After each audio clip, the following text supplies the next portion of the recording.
he comes.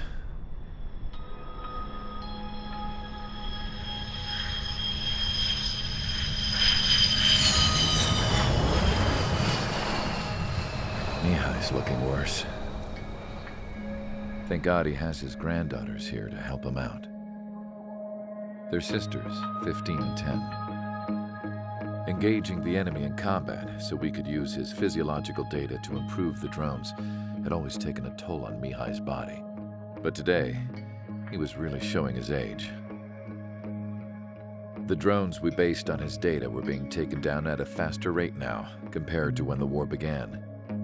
When Mihai found that out, he insisted on flying to the front lines to see it for himself. Sometimes he could be so stubborn. His age wasn't the only thing affecting his health. Over the years, flying at high altitudes for prolonged stretches of time had ravaged and poisoned his body. But he was a man of grit. Today, after 28 years, he saw combat again.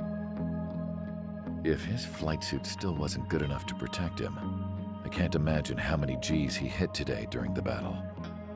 As a pilot, he exceeds all our expectations. It's going to take a bit more tweaking before our drones can match his skill.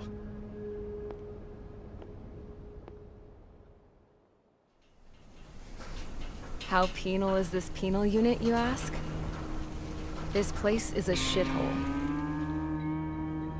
If you took the stink of all the corruption in the world, then corralled it all in one place, that would give you a pretty good idea of what the air smells like around here. We got all kinds of critters, too. Everything from flea-ridden guards, rabid dogs, and a mechanic doing the stretch for life. I can't forget the rats. Yeah, we got those. And some pilots who got their wings clipped, too. One's a great pilot, but a lousy thief. One's a gambler with no luck. And one's an anarchist with no balls. Their job here was to rev the engines on the fake runways. The idea was for Erusia's spy satellite to pick up the heat sig. Even though there weren't any real fighters here, it looked like it on their infrared. I bet you're wondering, if Erusia lost the war, how come they still have a spy satellite?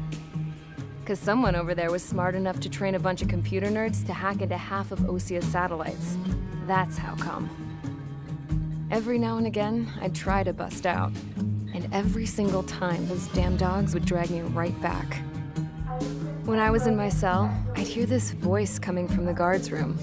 It was the Erusian princess rallying her people on the Erusian national broadcast. All us prisoners had become big fans of hers.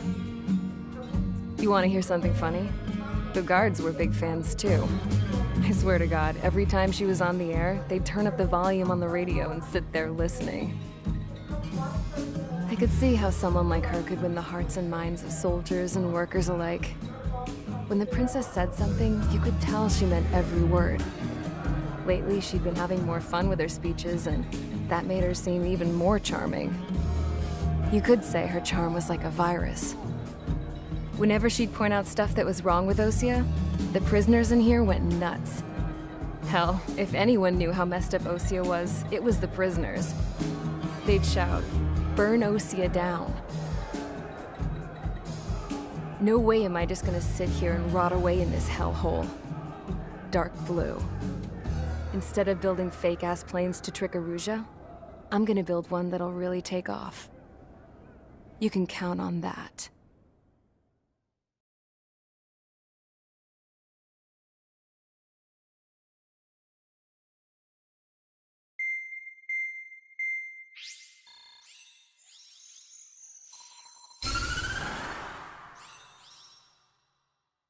As proved by the failure of our previous strategy, the Arsenal birds have bolstered the enemy's anti-air network.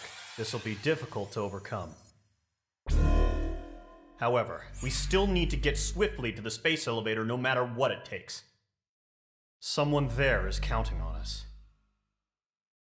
The hero of the Circum-Pacific War and the man who spearheaded the construction of the space elevator. Osia's former president, Mr. Harling.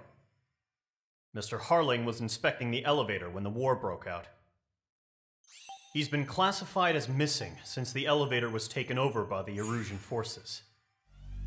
However, according to the latest intel, A military officer accompanying Mr. Harling hid him inside the facility. Both are waiting for a chance to escape. Enemy anti-air radar network has been set up around the space elevator. It's likely a large squadron would be detected. We will send a single aircraft through the network and send in a rescue team soon after. A number of anti-air radars have been set up around the space elevator. However, our reconnaissance suggests their network is weakest along the southeastern coast of Selatapura, so we can elude the enemy's observation. There are a lot of rain clouds this time of year.